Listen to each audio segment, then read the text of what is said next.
والے بھی مر گئے، ہر طرف خاموشی چھا گئی۔ صرف 5 منٹ پہلے جہاں ہنستا ہنستا شہر اجڑ گیا، وہاں صرف دھوئیں کے بادل رہ گئے تھے اور مکمل طور پر خاموشی کا راج قائم ہو چکا تھا۔ اس پورے شہر کو اس کی زمین اور آبادی سمیت جبرائیل فرشتے نے اپنے پر کے ذریعے سے اٹھایا تھا اور پھر بلندی پر لے جا کر الٹا پھٹک دیا تھا، اور پھر اللہ تعالیٰ کے حکم سے باقی شہروں کو ان کی آبادیوں سمیت اٹھا کر بلندی سے الٹا پھٹک کر تباہ کر دیا تھا۔ ان لوگوں کے ساتھ یہ کیا ہوا تھا، کیوں ہوا تھا، اور یہ لوگ کون تھے؟ یہ سب لوگ بدترین عذاب الہی کا شکار ہوئے تھے۔ یہ سب حضرت لوط علیہ السلام کی قوم سے تعلق رکھتے تھے۔ یہ سب ایک ایسے گناہ کے عادی تھے جو انتہائی بدترین تھا۔ کچھ دن پہلے پاکستان کی بات کروں، کچھ دن پہلے پاکستان کا پہلی ٹرانسجنڈر ڈاکٹر بن گیا۔ اسے خوب پروموٹ کیا جا رہا ہے، سر آنکھوں پر بٹھایا جا رہا ہے۔ سوشل میڈیا، الیکٹرانک میڈیا پر یوں لگتا ہے جیسے ایک طوفان آ گیا ہو۔ صرف ایک یہی خبر ہر طرف تیزی سے پھیلائی جا رہی ہے، ایک ایسا بہت بڑا گروہ جو پاکستان میں زیر زمین اور دنیا بھر میں سر عام موجود ہے، ٹرانسجنڈر نامی لعنت کو عزت دار اور فطرت کے عین مطابق ثابت کرنے میں مصروف ہے۔ یہ ٹرانسجنڈر کون ہے؟ یہ ایک مکمل مرد ہے۔ جسمانی طور پر اس کے اندر کوئی نقص نہیں تھا، شادی کرنے اور اولاد پیدا کرنے کی صلاحیت سے مالا مال تھا، لیکن اس کے اندر نفسیاتی طور پر ایسی خرابی پیدا ہو گئی تھی کہ لڑکیوں کی طرح ناز و ادا دکھانے لگا۔ یہ لڑکی تو نہیں تھا، لیکن اس نے خود کو لڑکی تصور کر لیا۔ اس نے اندر ہم جنس پرستی کی علت پیدا ہو گئی۔ پاکستان میں سن 2018 میں ایک قانون پاس ہوا جس کے تحت ایسے لوگ جو مرد ہونے کے باوجود خود کو عورت سمجھتے ہیں یا عورت خود کو مرد سمجھتی ہے، وہ خود کو اپنی من پسند جنس کے طور پر پیش کر سکتی ہے۔ چنانچہ اس نے بھی خود کو ٹرانسجنڈر عورت کے طور پر نادرا کے آفس میں رجسٹر کروا لیا۔ اب یہ جسمانی طور پر مرد خود کو ذہنی طور پر عورت ثابت کر کے ٹرانسجنڈر بن چکا ہے، کیونکہ اسے یہ کرنے کی آزادی اس ملک نے دی ہے۔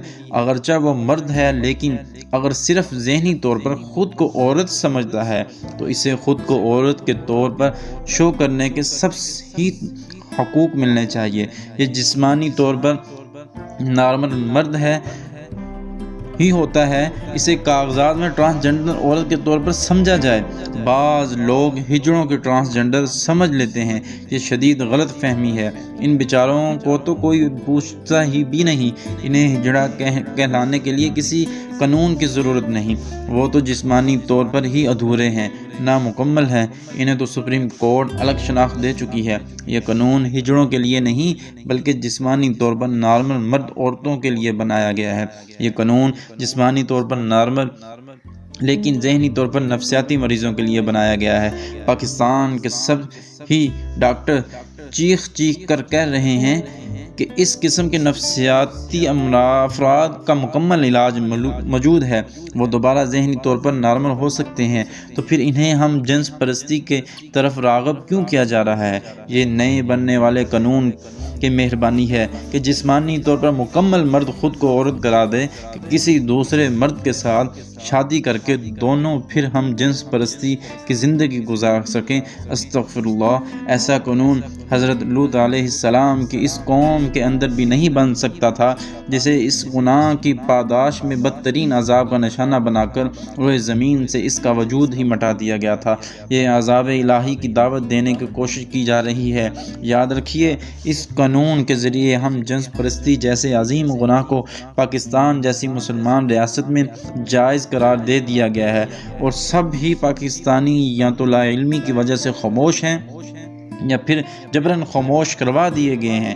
ہم جنس پرستیوں کے لیے آسانی پیدا کر دی گئی ہے، کہ جس طرح چاہے یہ اپنے من پسند گناہ کا سلسلہ جاری رکھ سکتے ہیں۔ حضرت لوط علیہ السلام کی قوم میں کچھ لوگ ایسے تھے جو اس گناہ سے شدید نفرت کیا کرتے تھے۔ وہ لوگ آواز بھی اٹھاتے تھے، شور بھی مچاتے ہوں گے، احتجاج بھی کرتے ہوں گے، کمزور اور کم ہونے کے باوجود اپنے حصے کا کام کرتے ہوں گے۔ اللہ تعالیٰ نے انہیں اس عذاب سے بچا لیا، وہ دنیا اور آخرت میں بھی اللہ کی پکڑ سے بچ گئے ہیں اور جنت میں اپنا گھر بنا چکے تھے۔ فتنوں کے لحاظ سے یہ بہت مشکل ترین وقت ہے۔ اب حق کی آواز بلند کرنا ناممکن بنا دیا گیا ہے۔ اس گناہ کا سب میڈیا والوں کا علم ہے، میڈیا والوں کو سب کو علم ہے، لیکن انہیں روزی روٹی کے شکنجے میں اس طرح جکڑ دیا گیا ہے کہ ان کی روحیں بھی قید ہو گئی ہیں، ضمیر مر گئے ہیں، آواز نہیں اٹھا سکتے۔ نبی کریم صلی اللہ علیہ وآلہ وسلم کا فرمان ہے کہ گناہ کے خلاف زبانی کلامی آواز اٹھانے والوں کا ایمان دل میں برا کہنے والوں سے ایک درجہ اوپر کا ہوتا ہے۔ میں کوشش کرتا رہوں گا کہ اپنے آپ کو ایمان کے اس درجے پر لازمی قائم رکھوں جس میں صرف دل میں برائی کو برائی نہ کہا جاتا ہو بلکہ برائی کے خلاف آواز بلند کی جاتی ہو۔ یاد رکھیے اور کسی غلط فہمی میں مت رہیے کہ عذاب صرف پرانی قوموں پر ہی آیا کرتا تھا، پتھر صرف انہی پر برستے تھے، چہرے صرف انہی کے مسخ ہوتے تھے۔ نہیں، ایسا نہیں ہے، یہ شدید غلط فہمی ہے۔ نبی کریم صلی اللہ علیہ وآلہ وسلم نے ارشاد فرمایا کہ ایک حدیث میں آیا فرمایا کہ جب گناہوں کا یہ عالم ہوگا تو انتظار کرو تیز آندھیوں کا، آسمان سے پتھروں کے برسنے کا، چہرے مسخ ہونے کا اور زمین میں ڈھسانے جانے کا۔ اللہ تعالی ہمیں اپنے حصے کا کام کرنے کی توفیق اور ہمت عطا فرمائے، آمین۔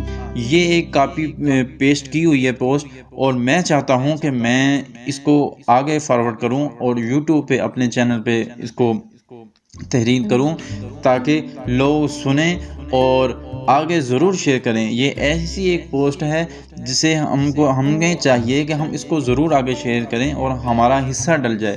اگر ہم کچھ نہیں کر سکتے، ہم سب کچھ کر سکتے ہیں۔ ہماری قومیں صرف کیا ہے کہ ہمیں ایسے کاموں میں پھنسا دیا گیا ہے کہ یہ اپنے روزی روٹی کس سے اوپر سر ہو ہی نہ اٹھا سکیں۔ اتنی مہنگائی کے حالات میں یہ چپ کر کے یہ بل پاس کروانا، یہ علماء کرام جو ابھی ہمارے اوپر ہیں وہ کام یہ کر رہے ہیں، انشاءاللہ یہ کچھ نہ کچھ ہو جائے گا۔ کچھ لوگ کہہ رہے ہیں کہ یہ ٹرانسجنڈر کا کیس بالکل غلط ہے، یہ بل پاس نہیں ہوا، حتیٰ کہ یہ بل پاس ہو چکا ہے، یہ کنفرم کیا ہے، یہ بل پاس ہو چکا ہے۔ اب یہ پاکستان میں ہمیں شرم آ رہی ہے یہ ایسی باتیں ہمیں کرنے کے کہ یار ہماری مسلمان کنٹری ہے، ہم مسلم ہیں، ہمارے ملک میں ہماری ریاست میں یہ ایسے بل پاس ہو رہے ہیں۔ کیا ہم یہود و نصارہ ہیں؟ کیا ہم انگریز ہیں؟ کیا ہم ہندو ہیں؟ نہیں، ہم مسلمان ہیں۔ یہ بل پاس کروانا، اللہ تعالیٰ اس کو نیست و نابود کرے جس نے یہ بل پیش کیا، جس نے اس کو پاس کروایا، جو اس بل کے اندر شامل تھے، جنہوں نے سبھی نے مل کر اسمبلی میں بیٹھ کر یہ بل پاس سنا بھی اور ان کا بل بھی پاس کروایا۔ تو امید ہے آج کی ویڈیو آپ کو پسند آئی ہوگی، تو پلیز میری ہمبل ریکویسٹ ہے ایسی ویڈیو کو ضرور آگے شیئر کیا کریں تاکہ زیادہ سے زیادہ لوگوں کو پتہ چل سکے۔ بہت سارے لوگ اس بل کو ناعلمی میں نہیں پتہ، ان کو علم نہیں ہے ان کو کہ یہ بل پاس ہوا ہے کہ نہیں ہوا۔ تو پلیز آگے ضرور شیئر کریں تاکہ زیادہ سے زیادہ لوگوں تک یہ ویڈیو پہنچ سکے، یہ تحریر پہنچ سکے اور لوگوں کا ایمان جاگر ہو۔ تب تک کے لیے اجازت دیں، اپنا بہت سارا خیال رکھیے گا اور مجھے دعاؤں میں یاد رکھیے گا۔ اگر آپ میرے چینل پہ نیو ہیں تو پلیز چینل کو سبسکرائب کر دیں اور ساتھ ہی بیل آئیکن کے بٹن کو ضرور دبائیں تاکہ ہر آئندہ آنے والی ویڈیو آپ تک پر وقت پہنچ سکے۔ تب تک کے لیے اجازت دیں، اپنا بہت سارا خیال رکھیے گا۔ اللہ حافظ۔